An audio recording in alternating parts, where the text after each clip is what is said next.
bismillahir rahmanir rahim darsu sappo e jooɓo on e nder deftere hisnul muslimi yo Allah hisin en hiɗen fewndi ɗo joni fii du'a yaltugol ka juulirde darsu sappo e nayaɓo on ɓaawo ɗo ko yewti fii mum ko fii naatugol joni noon ko fii yaltugol ka juulirde karama ko man maaki du'aul khuruji du'a yaltugol minal masjid immorde ka juulirde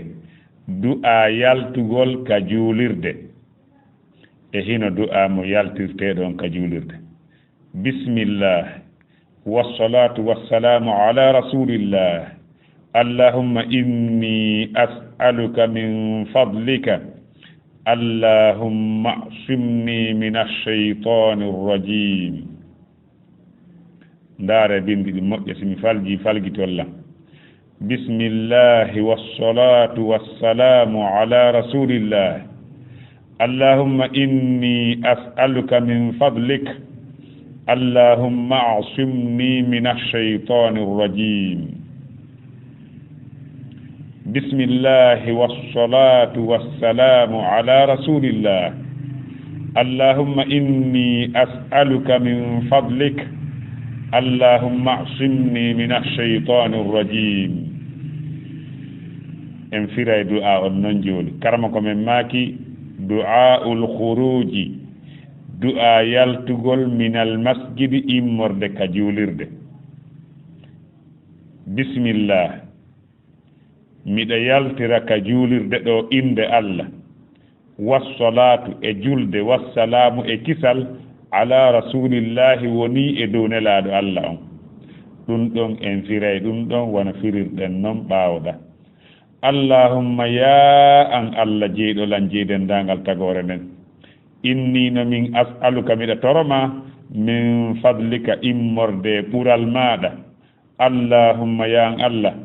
allahumma asimni ya an Allah dandan hisinalan min ash-shaytani immorde shaytan arrajim raɗaɗo e yurmede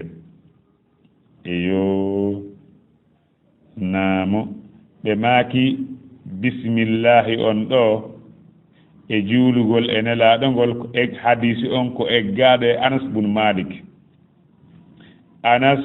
bun malik amma ɗaɓɓugol urangal ko eggaɗum e hadis abi humaydi e abi usaid amma ɗaɓɓugol hisinede immorde e sheytan ko hadisi eggaɗo e abi hurayra bi ma'ana o ɗo ka yaltugol ka juulirde ɗo bismillahi wassalatu wassalamu ala rasulillahi allahumma inni as'aluka min fadlika allahumma asimni min ash-shaytani rajim ɗum no senditi ko e riwayaji arɗo bismillahi wassalatu wassalamu ala rasulillahi ɗum ɗon ko eggaɗum e anas bun malik amma wi'ugol ngol allahumma inni as'aluka min fadlika ɗum ɗon ko eggaɗum e ɗiɗo oyano wiye abi humayd oyano wiye abi usayd amma wi'ugol ngol allahumma asimni min ash-shaytani rajim ɗum ɗon ko eggaɗum hadis abi hurayra donc ɓe holli wonde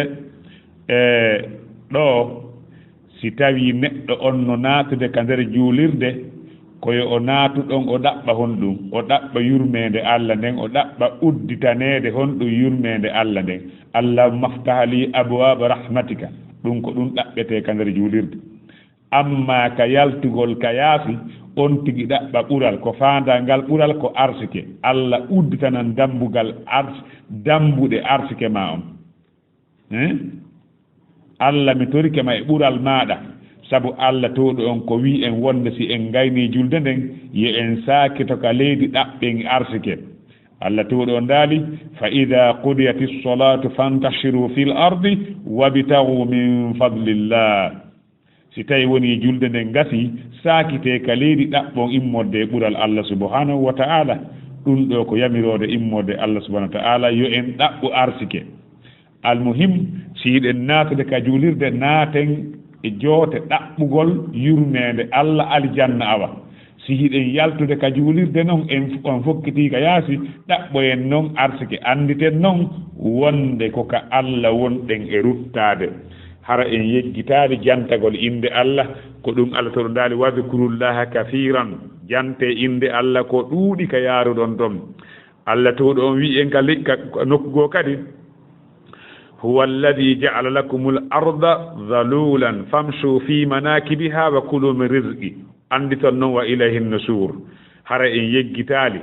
ka ɗaɓɓugol arsike hara en yeggitaali wonde ko ka Allah wonɗen e ruttade haray ɗiɗo zikruji e du'aji sikke wo ala si goɗɗo duumike e ɗi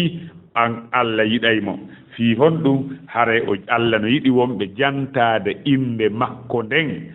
surtout ɗi zikruji ɗo fof e du'aji ko eggaɗe e nelaɗo sallallahu alayhi wa sallam yo Allah hawrindin e sawaba yo Allah hawrindin e sawaba yo Allah yawtan en junubaji men ɗin e moƴƴina golleji men ɗin ɗum noon si en huli Allah to ɗon fodi en o moƴƴinana en golleji men ɗin e musidɗo julɗo e ananali konngol Allah to ɗon ka alqur'anare teddude nokku ka Allah to ɗon daali ya ayyuhalladhina amanu taqullaha wa qulu qawlan sadida yuslih lakum a'malakum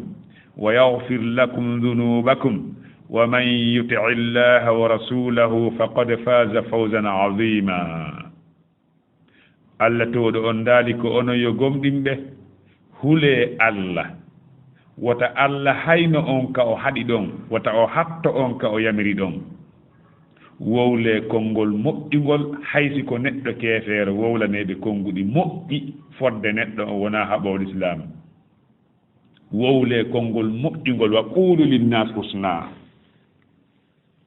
si on waɗi ɗum Allah to ɗon wi wonde o moƴƴinanayi en golleji men ɗin yuslihu lakum a'malakum o moƴƴinana on golleji mon ɗin o hattata ɗon wa yaghfir lakum dhunubakum o yaftana on junubaji mon ɗin Allah to ɗon manti woɓɓe ɓural ko ɓe gokka Allah daali kala ɗoftiɗo Allah e nelaɗo makko on haray on malama malal ngal ko ɗon haadi faqad faza fawzan 'azima yo Allah subhanahu wa ta'ala malin en yo Allah hawrin sawaba golleji men ɗin wallahu a'la wa a'lam